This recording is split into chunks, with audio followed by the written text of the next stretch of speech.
Hello! Hi everyone. To those who are watching this video, welcome back. My uploading schedule for my videos are going to be a little bit random, but I'm trying to adjust my schedule as much as possible due to, let's just say, I do have duties that I must uphold. So for the time being, let's get on into the video. So the title of this video, I would have to say it's I'm gonna call it Gacha Community. Gacha Community. Let's work together. Yeah, I know it might sound cheesy, but hear me out. Hear me out. Hear me out. There have been a lot of drama, a lot of turf wars, a lot of bad blood being spilled all over. In the wuwa, on the wuwa side, there are people complaining about 3.0's story.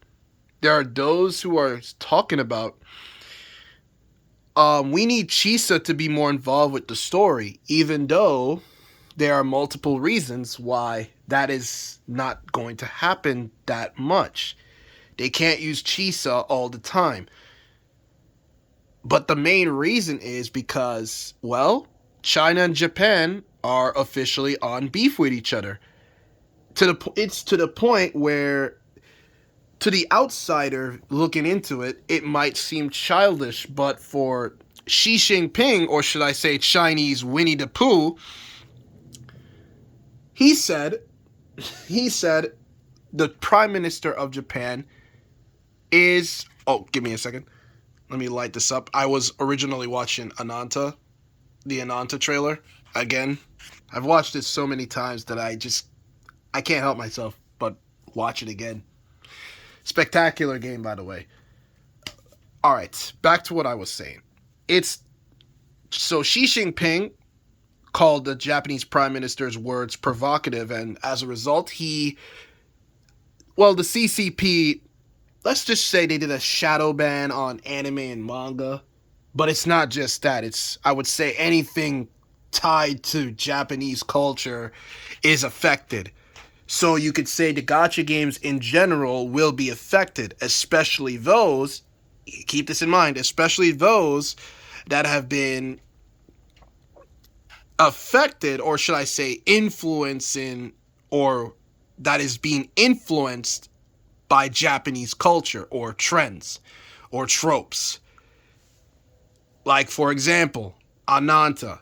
Ananta has a few places in the game that are Japanese inspired because, according to producer Ash and the team, they have said that just like how Grand Theft Auto promotes very popular or very famous cities like New York, California, and Florida, Ananta is going in the direction of, hey, let's promote Asian cities, because Ananta takes place in Nova City, which is a Manhattan level-esque city that is Asian inspired. It's an Asian inspired city. So there's the Shibuya reference crossing, there's the Akihabara section. Yeah, so those places are Japanese inspired. So that's one of the reasons why you don't see a lot of news about Ananta. And they're probably doing another private beta, I assume. So you're not going to see a lot of Ananta news, because a lot of people don't remember this, but there is a character named Reen who wears a very similar attire to what Chisa is wearing, except that hers is a different color. I would say navy blue with green and orange, I would assume. I have to check and play the video, but I don't want to play the video because, number one, they're gonna copyright strike me, and I don't want that. So I can play the beginning 14 seconds, or I could just mute it. Can I mute the song? I wish you could mute the song and just play your own song. But enough of that. Anyways, the China versus Japan situation is very, very, let's just say it's something you cannot ignore. So it got me thinking why these people are not bringing up the situation. And even the Japanese fans were kind of pissed that Chisa wasn't being involved, even though this situation kind of started because of the Japanese prime minister. And technically speaking, this entire situation started just because, well, the United States invaded another country. So now China probably has the, how should I say it, the evidence to, hey, let's invade Taiwan. In the future, they're gonna do it. Watch, they're gonna do it. I'm sorry, they're gonna do it. They're gonna do it. You see how politics sucks? It affects everything. You can dislike it if you want. You can outright hate it, but you can't ignore it. And that's why I'm a little bit iffy with these criticisms towards wuwa, because it's 3.0. It's the beginning of the story. There are even people complaining about Lene, saying, "Oh, she takes up most of the screen time," which that's not really true. That is not really true. And a lot of people don't even think about the lore of wuwa. Hold on. They don't even think about the lore of wuwa that much. They complain about the main story lacking lore, but when Kuro Games goes around and legitimately tries to put lore and storytelling in the game, you come across people that don't understand the context of the story. For example, Fat Fluffy Penguin has several videos about wuwa lore. Several videos about the lore, including one of the most important ones. The one thing that people aren't talking about, and that's Aleph 1. The Frenodian of Lahai Roy, also known as Loki. Look at the title. Hevedrongir. Also known as Loki, according to him. Yeah, I watched this video right here. And I want to give a shout out to Fat Fluffy Penguin. If you want to, you could go ahead and subscribe. And this is one of the problems that I have with these critics, that they act like they care about the story, but they don't. They never talk about Aleph 1. They don't understand why Rover was late to the academy. Remember, they both went through the same portal, but Rover was ambushed by the Frenodian itself. Kuro literally decided, we're not going to do the slow burn. We're not going to slow burn this. We are literally going to show you the Frenodian, the culprit behind Rover losing his frequency. We have never seen that in the story. We have never seen that. We have never seen that before. And yet these people are acting like, oh, that doesn't exist. Chisa, why she was sidelined? She wasn't sidelined, dude. They have no choice but to comply with CCP. Look at Star Rail. Star Rail had a storyline on a planet that was inspired by Japanese culture. What was it called? That's right, Benzai Tengoku. Let me put it up here. Benzai. In case you're wondering, yes, this is an Xbox. I unplugged my PlayStation 4 because I am a little bit upset that Sony's gonna ditch it in the future. There it is. Benzai Tengoku and Plan Arcadia situation might be a narrative. Oh, this is new.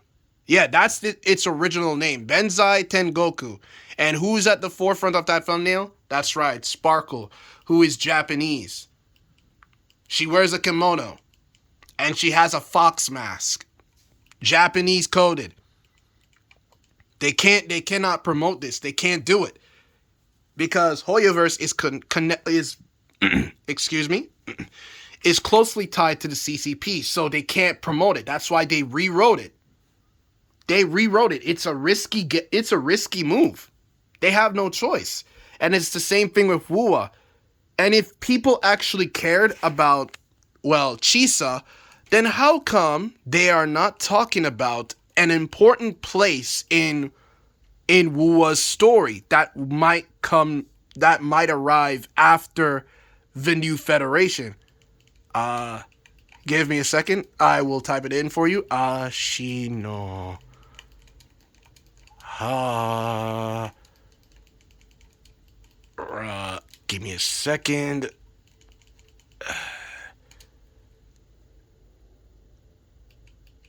Ashinohara. There are no lore videos, well, besides this. But according to Chisa, she said that her original home hates resonators, right? Another place that hates resonators, just like the new federation, but in a different way. They see them as ticking time bombs. Discrimination, literally, discrimination. So there's only one way for Kuro Games to deal with the situation of Ashinohara and its implementation in the future. They have to delay the emergence of that region by 1 or 2 years. So they have to come up with two more regions, just in case. 2 more regions. I understand people are allowed to criticize wuwa, and that's fair. But if you're going to criticize the Chisa part, if you're going to criticize Lene being overly done, then I'm sorry, you are literally forcing your expectations or forcing your projection onto the game. And if you think you're a better writer than the Kuro game devs for wuwa, then go right ahead, make your own story. Oh wait, that's right, it costs time and money. That's why you don't see a lot of normal folks doing that. It's a risky gamble. And unless you know that you're talented, you can forget about it. But anyways, another situation has occurred in the gacha space, and it is regarding endfield. Arknights endfield. Some people praise it as the next best thing. To be perfectly honest, I do want it to be successful. Just like how I want NTE to be successful. Right here. NTE. Also known as Anime GTA number 2. I just want to say to the Hada Studio devs, thank you very much for NTE. You were trapped by meaningless duty that was never yours. Ardashir.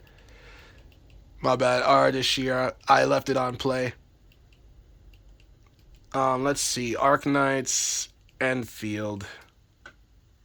Let me show you the videos that have been going around. Right now, people are just waiting. They're literally just waiting.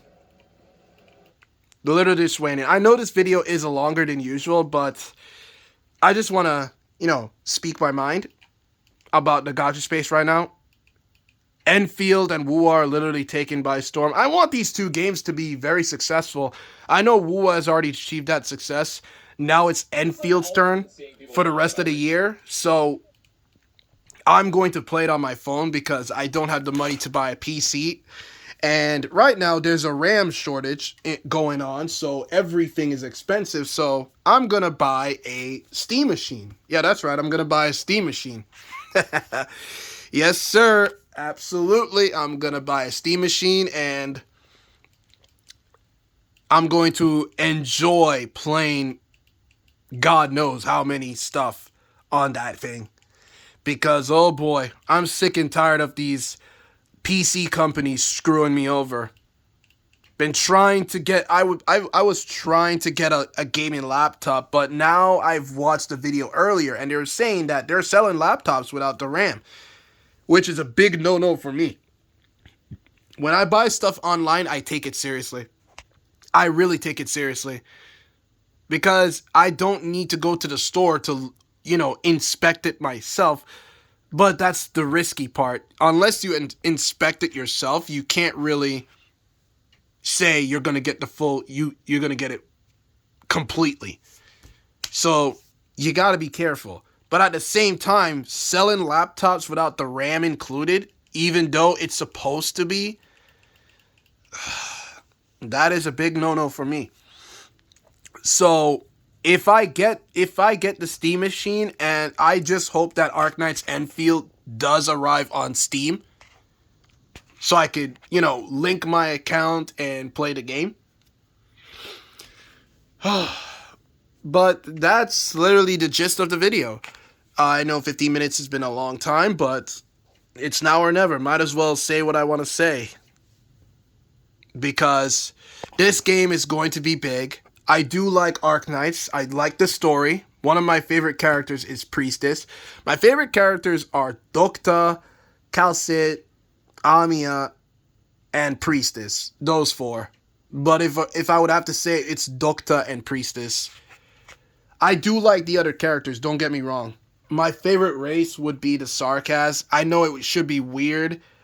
For me, it's kind of weird for me to say that because I was raised in a Christian home, and since Sarkaz are kind of based on demons, it would look kind of weird if I if I say that, because if I showed my mom, I'd be like, "Yo, mom, what do you think of this?" "Oh my God, that's a demon! Get that thing out of my face!" Like she'll freak out. That would look at me like, "Son, no." So I know it's fictional, but they're my favorite race because they're just very interesting. They're very interesting. Like, I know that was a weird explanation, but I'll probably enjoy them even more in Arknights Endfield, especially with Levitain, because we definitely know that she's basically Surtur. Well, if you play Arknights, then you know Levitain is Surtur's XP, but we don't know whether or not she's a clone or it's the original. Time will tell. So I'm going to play Arknights Endfield around tomorrow, and in the meantime, I have to finish up PGR's new quest. PGR's update. Alongside, I have to grind for wuwa again. It doesn't sound like a job, but I gotta save up for IMF. Yes, IMF. Man, nearly screwed that up. Man, yes. Speaking of IMF, I can't wait for her. 3.1? Everybody's wallets are going to be fried. Oh my God. Everybody's gonna be like, "Oh man, I ran out of money. How can I afford this character? Oh, shiver me timbers." My goodness, everybody's gonna be running high and dry. Oh, and by the way, Rover's gonna get a new a new skin. Finally, his uniform. And maybe sometime in 3.x we'll be able to use the Exo Strider and fight off against Aleph 1. The one thing in the story that people aren't talking about. Like, how did a Frenodian ambush the main character like that? Nobody seems interested in that, except for me. I'm the only person besides Fat Fluffy Penguin talking about Aleph 1, the China versus Japan situation. I'm gonna give Arknights Endfield a chance like I usually will with any other game.